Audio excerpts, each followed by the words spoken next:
You're off and running.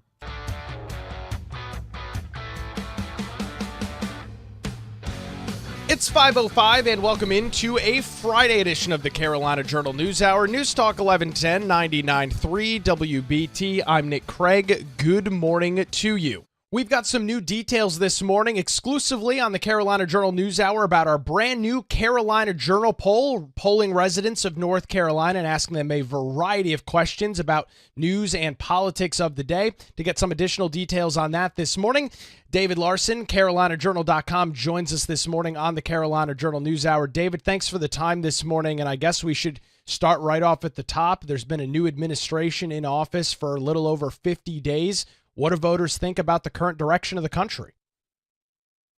Yes. So Donald Trump, as you would imagine, he has a lot of the opinion on the direction of the country comes down to your opinion on Donald Trump. So if you break down, Republicans versus Democrats on the direction of the country, there's high 80% of Republicans say it's going well, high 80% of Democrats saying it's not going well, and then you get independents are pretty much breaking even. So as you can see, not too surprising, it's a pretty partisan split. Just most Republicans say it's going well, and Democrats are saying not as much. And at this point, I think that's a referendum on Trump. During Biden, I think a lot of it started to go in a really bad direction in terms of the track of the country, and a lot of that was about inflation and a referendum on that, and also on Biden. I think he was getting negative numbers, especially towards the end. But on this, I think it's just, what do you think about Trump and how he's doing? And that's the direction of the country. Yeah, pretty much an even split there. And we followed up with that question and asked individuals what they thought about Trump, his job approval as a whole. 49.5% say they approve, 48.7% disapprove. Very similar numbers to the direction of the country. Absolutely. And, Trump is a very superlative kind of guy. He says this is the greatest ever, or this is the worst ever. And I think that also kind of reflects on what people think of him. So you see only 1.8% of people are unsure about what they think about Trump. And then of those who have an opinion, look at that, 44.6% of people who disapprove strongly, and only 4.1% who disapprove is somewhat. So if you disapprove of them, you really disapprove of them. And if you approve of them, the darker colors are for, the strength of your approval or disapproval. So you can see kind of that superlative nature of him. You either think he's the greatest ever or the worst ever, but very few people are soft about it or unsure. Just following up on that quickly, are you surprised with his approval numbers? Trump is a very known quantity at this point, as our poll shows. Only 1.8% are unsure. I'm not sure who those individuals are, how they could not have an opinion on the guy. He's been in the political lexicon for now almost a decade at this point. Are you surprised that his approval is this strong with everything he's done 50 some odd days into the new administration? Not entirely. I think there's usually a little bit of a grace period, a little honeymoon period, where whoever the public picks, they give them a little time. So you saw that when Obama was elected, or with Trump, it's even a little bit lower, because I think there are a lot of people who have definitely made up their mind, and it's not his first term. So they're not giving him that grace period. But still, he got more votes than the other candidates. So I think overall, people are like, oh, this is who we picked. And so, yeah, it doesn't surprise me that he's at least on par with those who disapprove of him. Just kind of, I think, how it goes naturally in the first little window after somebody's elected. Let's continue going through some additional details. We talked about the United States. We talked about Trump. Let's focus in here on North Carolina, the direction of the state as a whole this morning. This one I thought was rather interesting. Pretty much a dead even tie again. The direction of North Carolina, 38.1 say right direction, 38.5 say wrong direction. However, David, we've got almost 23.5% of people that are unsure what the direction is. What do you make of that? That doesn't really surprise me. The amount of people who follow state and local politics is sadly fairly low. So, about a quarter of people, I don't really know, what's going on. And also, you can see it's not really that strong. The light blue means somewhat right direction and the light, orange is somewhat bad. I think people are kind of softer on it. And also with Trump, there's a strong partisan, I'm defending my guy or I'm going after the leader of the other team. But with this, we have a split government in North Carolina. So I think some of it too is, okay, what if I really like Josh Stein, but I don't like the legislature, who in North Carolina has a lot of power, and they're more powerful, especially being so close to having a supermajority. What does that person say? Do they like the direction or do they not like the direction? So I think that's also some of those waffling there, not having a strong view either way. Speaking of that, North Carolina over the last decade has had a strong Republican General Assembly, a strong legislature. With that, there's been governors in the governor's office for the last couple of terms now. We did poll Josh Stein's approval number. I'll note for individuals joining us this morning, this was before his State of the State address, which happened in the middle of the week. These numbers, Dave, to me are rather shocking. Josh Stein, very popular figure across the state. Walk us through these numbers. To me, I think this is the big news out of this poll, is just how well, it's 56%, you average, rounding that up. And you break down the numbers exactly where that 56% comes that approves of him. And I think partly it's because so many Republicans, after Robinson's candidacy kind of went off the rails, so many did choose to vote for Josh Stein over Robinson in the Republican camp. That's why he had such a blowout victory. And so I think a lot of people might be trying to justify their decision as one level, but I also think it's they've done a really good job in portraying, like they did with Cooper, Stein as a moderate, as somebody that isn't a radical that you can like if you're independent voter or ticket splitter. And maybe what surprises me the most is where the Republicans fell in that chart, because you're like, okay, where are the Republicans? Are they negative on him? Are they that 10.2% that strongly disapprove? The number one choice at 28% for Republicans was that light blue, which is somewhat approve. So the plurality of Republicans in the poll said somewhat approve of Stein, and the next most popular choice was unsure, and the third most popular choice for Republicans was somewhat disapprove. So he's got he had fairly good response, way better than one would expect for Democrat governor from Republican voters who either somewhat approved, unsure, or third choice out of 5 was the somewhat disapproved. So he performed very well with Republicans, and I think that could be a major issue, because Cooper's been a burr in the saddle of Republicans in North Carolina for a while, like winning 6 straight statewide elections. And I think they're trying to run that same Cooper playbook. Stein has made clear that he wants to work with Republicans on Helene recovery. He was willing to put aside the old, NCORE way of doing things, and he has the GROW NC that he wants to work with on Republicans to recover from storms, and also on the child care crisis, as some are calling it. He put Republican state senator Jim Bergen as co-chair of that. So he wants Republican input on that. So he's kind of giving signals that I'm somebody that wants to reach across the aisle.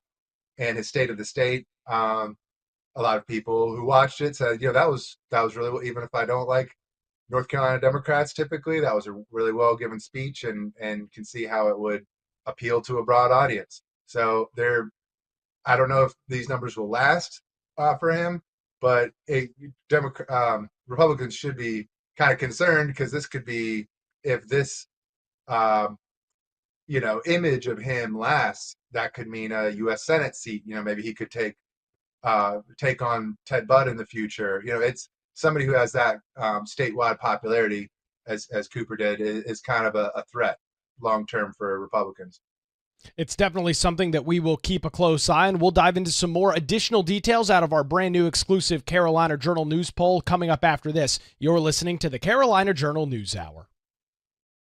It's now 5:14, News Talk 1110, 99.3 WBT. As you head into work on your Friday morning, let's get an update on the roadways. A traffic look with Boomer Von Cannon. Hey, thank you, Nick.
It's 21 minutes past the hour. Welcome back to the Carolina Journal News Hour, streaming live this morning on our Carolina Journal YouTube channel. Don't forget, if you miss any portion of our show, Monday through Friday, 5 to 6 a.m. right here on WBT, you can take this show with you on demand on your own time by downloading the Carolina Journal News Hour podcast wherever you get your shows.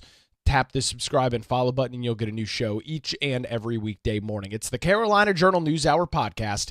Download and subscribe now.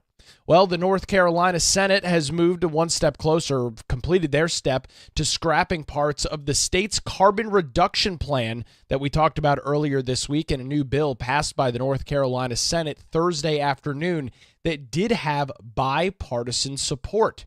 In an effort to save the state billions of dollars, the Energy Security and Affordability Act would remove the carbon plan's interim goal of reducing carbon dioxide emissions by 70% by 2030 or shortly thereafter. However, the legislation retains the long-term goal of achieving carbon neutrality by 2050 for electrical utilities, as legislation passed in 2021 requires. After a floor debate took place in the Senate yesterday, the legislation passed in a 31-12 vote and now heads to the North Carolina House for consideration. Though the bill passed with support from both parties, some Democrats debated the math behind the model savings and other saving programs that were previously rejected by Duke Energy. The North Carolina Utilities Commission had already moved the interim goal from 2030 to 2034, a decision that saved North Carolinians an estimated $4 billion. However, similar modeling showed that removing the interim goal completely would save the state a projected $13 billion. And when we say save the state here, we're talking about ratepayers. So we're talking about you and I, North Carolinians, that pay for electrical service, an estimated $13 billion by removing this interim goal. We will track as this legislation makes its way through the North Carolina House. Again, Senate Bill 261, Energy Security and Affordability Act. You can read all the details about it, including a full recap of the bill, by visiting our website this morning, carolinajournal.com, where it's now 523, News Talk 1110, 99.3 WBT. Continued analysis this morning on our latest Carolina Journal poll with David Larson from carolinajournal.com. All right, David, we looked through Stein, Trump, and some of the things going on at the federal level, but there's also a lot of discussion that continues about the Department of Government Efficiency. We asked North Carolina voters what their thoughts were on DOGE. Turns out it's maybe not as popular as some would hope. That's right. And we also asked what they thought about Elon Musk. And I think part of the reason it's not so popular at the federal level is just because people's opinion of Elon Musk, surprisingly enough to me, he's kind of a quirky character that I like some things, I don't like some things. And I think maybe I thought other people felt that way. Independents especially were very sour on Musk. A lot of Republicans liked him, and Democrats don't. So you expect that split. But independents were pretty close to Democrats in being very unfavorable to him. So I think that bled into maybe the execution of DOGE in terms of you see the unfavorable on it. Almost all the unfavorable is that dark orange, which means most of the people who are against it are very against it, and it's almost a majority. So I think, as we see in the next slide on North Carolina DOGE, people are favorable to the idea of something like that for North Carolina, which was interesting. But the execution, I think, at the federal level being done by Musk. So it's an interesting kind of balance there, because it's not necessarily they don't like the idea, because they do, and they want it to come to North Carolina. So at least at a branding level of this being something that should happen, I think they have had a win on that. But on the execution of it, it's pretty clear that people, it's hard to read into why exactly. Maybe they see Musk, he wasn't elected and he's just this billionaire who's playing with the federal government like it's his toy or something. I don't know exactly what their picture of him is, but whatever it is, it's clearly negative that they don't like how he's doing it.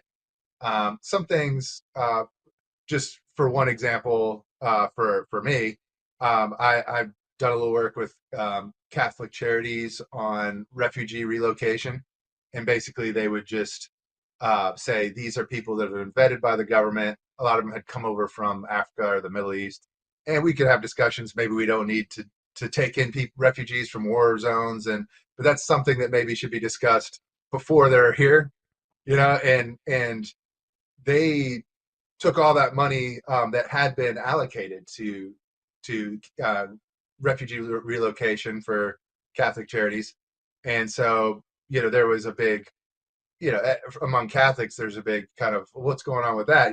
There's people, these contracts have happened, and now what do we do with all of that? So I think things like that, where there's something in place, there's people, contracts have been signed, something's going on, and then they feel like the rug gets pulled right out from under them. That's the kind of thing I imagine. I'm speculating a little bit because we don't ask them exactly what about Musk and DOGE you're not liking, but clearly if they like the idea of it but they don't like the execution, maybe they think he's just being a little haphazard in the way that he's getting rid of some of these programs that maybe they would agree should be looked at. Well, and looking at the North Carolina DOGE question, you've got nearly 52% of individuals that say they would be in favor of a North Carolina Department of Government efficiency, with only 40% being against it. David, we heard from the governor and Josh Stein Wednesday night during his joint State of the State address that he wants to bring forward some sort of DOGE operation out of the governor's mansion. We've seen requests from lawmakers and even draft legislation from both the House and the Senate that would create a similar type of DOGE. Obviously, when you bring forward the questions about Elon Musk, it seems like some of that unpopularity rises, but it's at least encouraging, I guess, that 52% of people want there to be more government efficiency. They can wrap their head around the waste, fraud, and abuse that exists in all levels of government. I took that away as a pretty encouraging sign. Yes, I think for people like you and I that are probably in favor of more limited government and being more responsible with the taxpayers' money, that's a good sign that people want that to happen. And what's interesting, though, when I worked at the legislature in a lot of the 2010s, early to mid 2010s, and there was something, the Program Evaluation Division at the legislature, and I believe it's still there, but it had a similar role. So maybe DOGE is kind of a marketing thing, but Program Evaluation Division every year would have this report where they'd go out across, looking at the ABC system for alcohol. Almost every year in the report they'd say that might be something you could get rid of to save money and be more efficient, but they did that for the whole state government.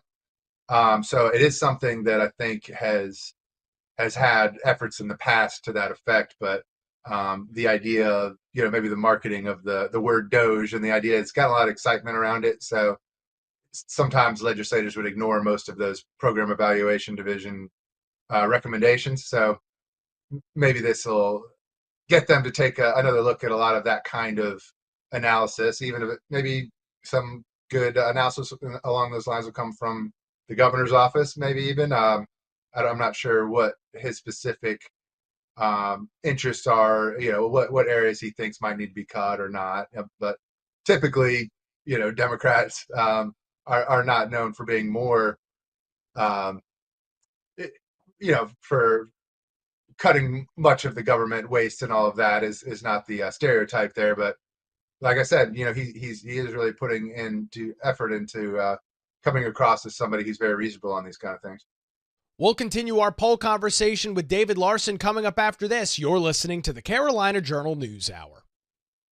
Where it's now 5:30, News Talk 1110, 99.3 WBT. Time to get another look at the roadways, a look at your traffic on a Friday morning with Boomer Von Cannon. Hey.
It's 5:36. Welcome back to the Carolina Journal News Hour. News Talk 1110 99.3 WBT. Discussing our brand new Carolina Journal poll this morning with David Larson from carolinajournal.com.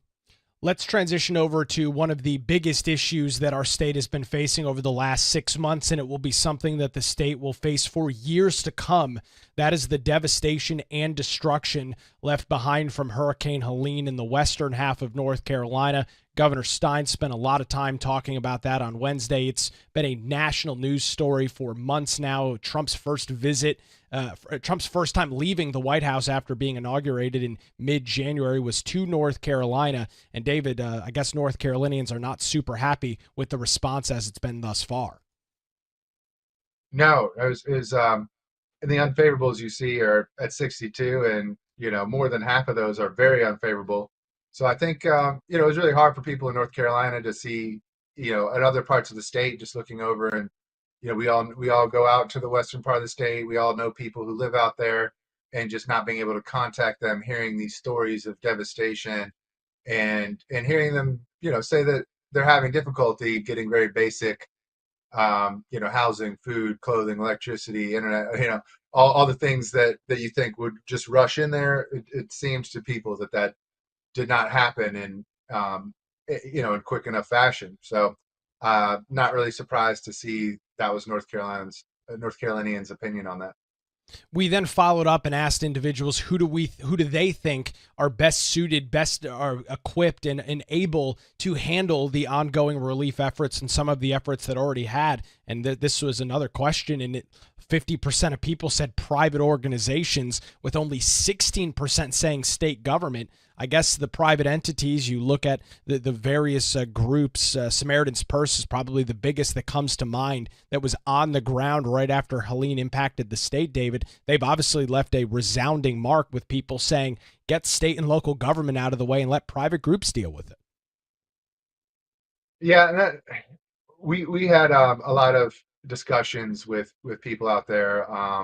We had Donna King, our editor-in-chief at Carolina Journal. She actually, with the North Carolina National Guard, had got in their helicopter and went and helped.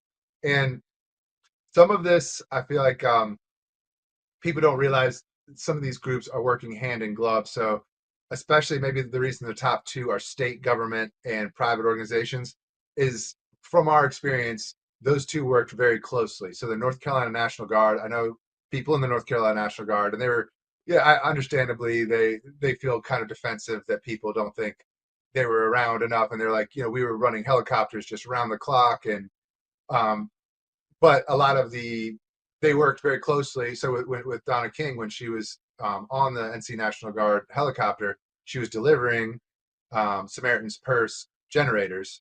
So they almost worked together to the extent that it was one effort between private and state. Some of the others, like you see federal government down at the bottom, people felt like they were almost, FEMA was completely absent, or they didn't really see them much at all, didn't know what their role was, and maybe felt like they were interfering even when at certain points.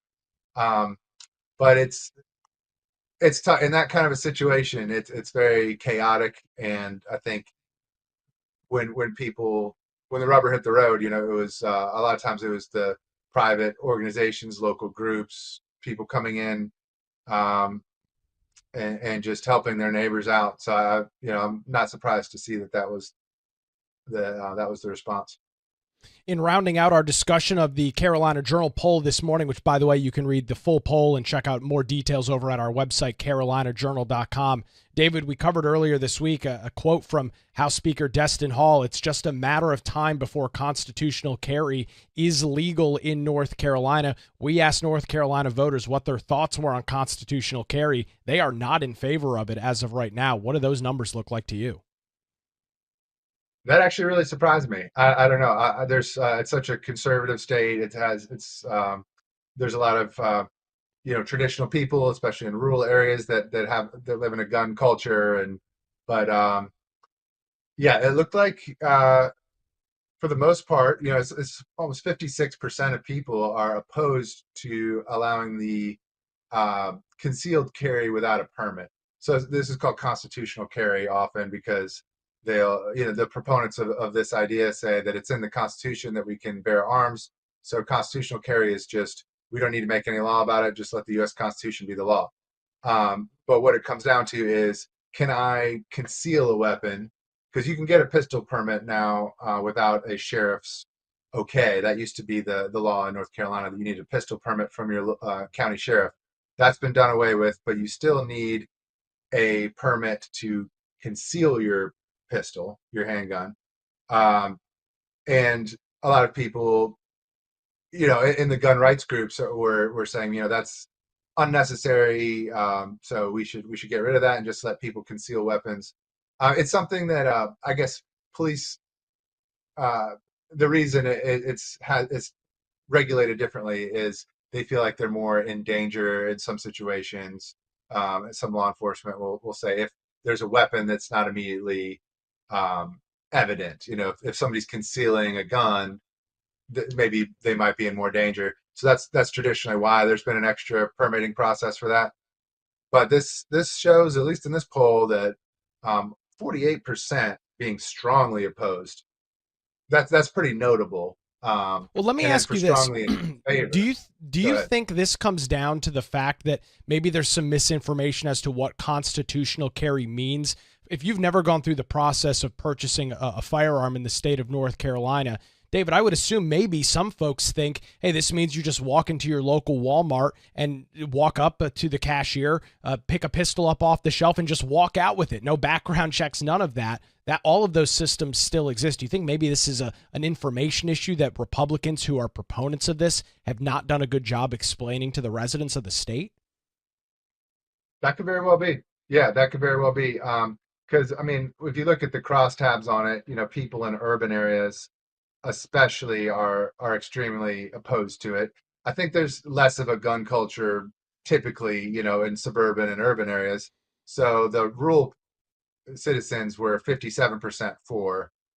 So I think maybe they're more used to the idea of people having a concealed weapon, and people in urban areas are not. But yeah, who knows exactly why? But it just seems like something that people are not necessarily comfortable with at the moment. Like you said, there are still, when they got rid of the pistol purchase permits from the county sheriffs, there are still background checks for handguns that I think it's called the NICS system that the FBI has. And so if you're going to go purchase, they're going to check to see if you have people with felonies are not allowed to carry handguns concealed or out in the open.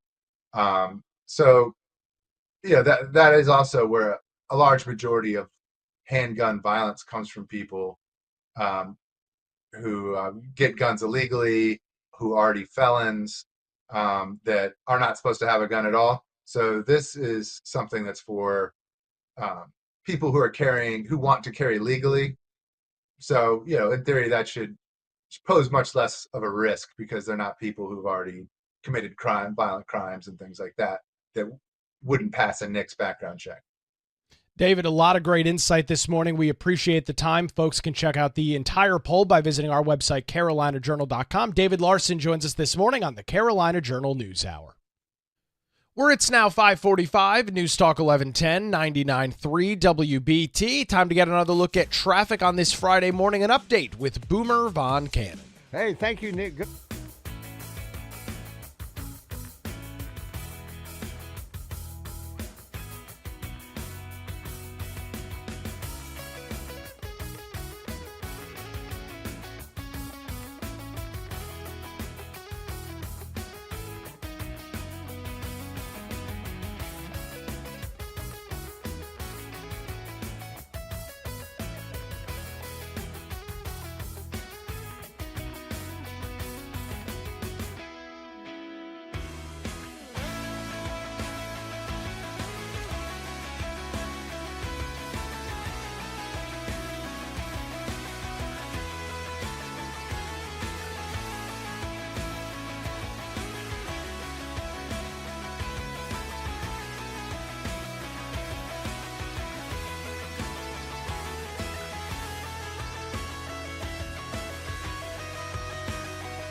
Hot.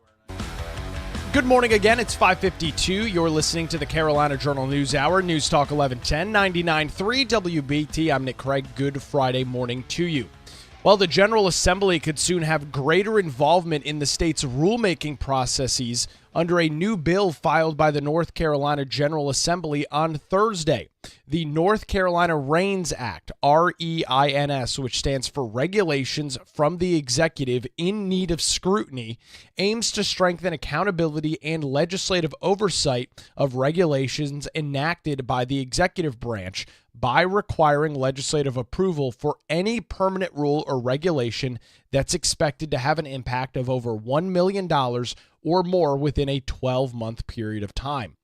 Lawmakers insist that the intent of this is not to turn the General Assembly into a regulatory body, but rather to bring transparency and accountability to the regulation process by preventing rulemaking from crossing a threshold into legislation without actual legislative approval.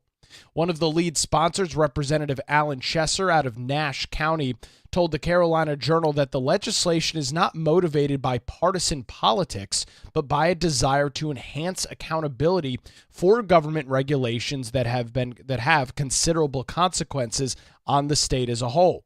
In his interview with Carolina Journal, he said, quote, "It's not targeting any one party. It's not targeting the governor. Right now, the executive branch in North Carolina is evenly split 5-5 between Republicans and Democrats. So it will equally affect our Republican Council of State as much as it does our Democrat Council of State. Under the current process, rules are typically enacted once approved by the Rules Review Commission, which consists of 10 commissioners appointed by the General Assembly. However, the new proposal adds a step where the General Assembly must review and ratify any rule with substantial economic consequences before it goes into effect. The legislation, House Bill 402, would make the regulatory process more accessible to the public by adding a layer of oversight that will ensure that lawmakers, rather than unelected officials, make the final decision on regulations that could have widespread impacts. This bill comes just a couple of days ahead of Sunshine Week, which kicks off next week. That is a week that recognizes the importance of government transparency and the public's right to access information. Representative Chesser said, "It's not partisanly motivated in any way, and we should not be viewed in that way. It is 100% a sunshine option here because I believe that when people operate in the public view, they operate more honorably.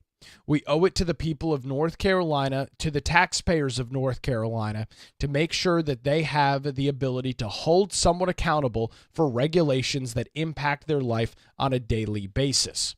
The REINS Act also creates a formal process for individuals to challenge proposed rules. If 10 or more people file objections, the rule will be reviewed by the legislature before it can take effect. Additionally, the bill mandates that state agencies must provide detailed fiscal notes explaining the economic impacts of their proposed rules, further ensuring public awareness and understanding. If passed, the REINS Act would drastically reshape how North Carolina enacts its regulatory processes, promoting both transparency and public accountability in the state's rulemaking process. This bill could have some major effects going forward. We will keep a very close eye on it over at carolinajournal.com and right here on the Carolina Journal News Hour. In some other news out of the legislature this morning, the North Carolina Senate officially has passed the Energy Security and Affordability Act, Senate Bill 261, with bipartisan support. That legislation, which we dove into earlier this week, moves to eliminate the state's interim goal of reducing carbon emissions by 70% by 2030. While retaining the long-term goal of carbon neutrality for electrical producers by 2050. Proponents argue that the bill would save an estimated $13 billion and prevent electrical rate hikes for North Carolina citizens, and critics, including some Democrats, questioned the financial modeling behind the projected savings. The bill has now officially moved past the Senate and heads to the North Carolina House for consideration, with ongoing debate over costs and reliability of renewable energy sources like solar, which have risen to a large level of prominence over the last couple of years. This also another big piece of legislation directly impacting what you pay for your electrical service. We'll continue to track the details over on our website and right here on the Carolina Journal News Hour. That's going to do it for a Friday edition. WBT News is next, followed by Good Morning BT. We are back with you dark and early Monday morning 5 to 6 right here on News Talk 1110 and 99.3 WBT. Have a great weekend.